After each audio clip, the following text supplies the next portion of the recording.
இந்தாம்மா சிம்மா, நான் இந்த பக்கத்தில் புஷ்பாக்கா வீடு வரைக்கும் போகிறேன். அடுப்பில் குக்கரில் சோறு வச்சுருக்கேன். 4 விசில் வந்தோடனே ஆஃப் பண்ணிடு, சரியா?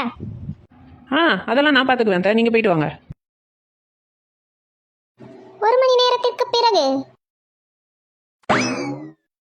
அடியே சிம்மு, என்ன வேலைடி பார்த்து வச்சிருக்க? ஐயோ என்னாச்சுன்னு தெரியலையே. அப்பா நல்ல தூக்கம். ஏன் கூப்பிட்டுட்டே இருக்கேன், காது கேட்குதா இல்லையா? இந்த வாரம் தை. என்ன தை? நீ இந்த வீட்டுக்கு மருமகளா வந்ததுலேருந்து மருமகா வந்துட்டான்னு வாங்கிட்ட எல்லா வேலையும் கெட்டுறேனா நான்? இல்லை தை. அதை செய் இதை செய் அப்படி இரு இப்படி இருன்னு ஏதாவது உன்னை நச்சரிக்கிறேனா நான்? அதெல்லாம் எதுவும் இல்லை தை. பின்ன இருந்து இருந்து உங்ககிட்ட ஒரே ஒரு வேலை சொன்னேன், அடுப்பை 4 விசில் வந்தோன்னா ஆஃப் பண்ணிடுன்னு. அதை கூட செய்யாம நீ பாட்டுக்கு தூங்குனா என்ன அர்த்தம்? ஒரு 4 விசில எண்ணி உன்னால அடுப்பை ஆஃப் பண்ண முடியல. ஐயோ அத்தை, நீங்கள் என்ன சொல்கிறீங்கன்னு எனக்கு புரியலை. நான் ஒன்றுமே பண்ணலையே. ஒன்றும் பண்ணலையா?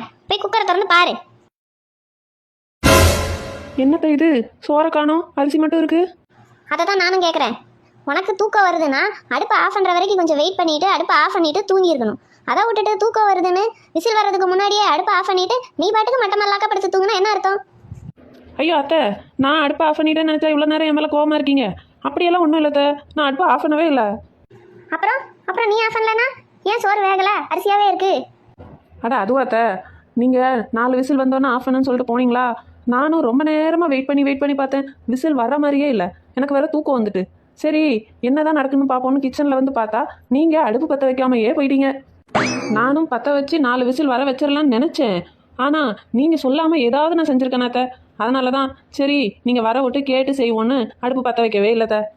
இப்போ கூட ஒன்றும் இல்லைத்த, நீங்கள் உங்கள் கையால் அடுப்பை பற்ற வச்சுட்டு மறுபடியும் புஷ்பாக்கா வீட்டுக்கு போயிட்டு வாங்க. எப்படி 4 விசில் வந்தோன்னு ஆஃப் பண்ணுறேன்னு மட்டும் பாருங்கள்.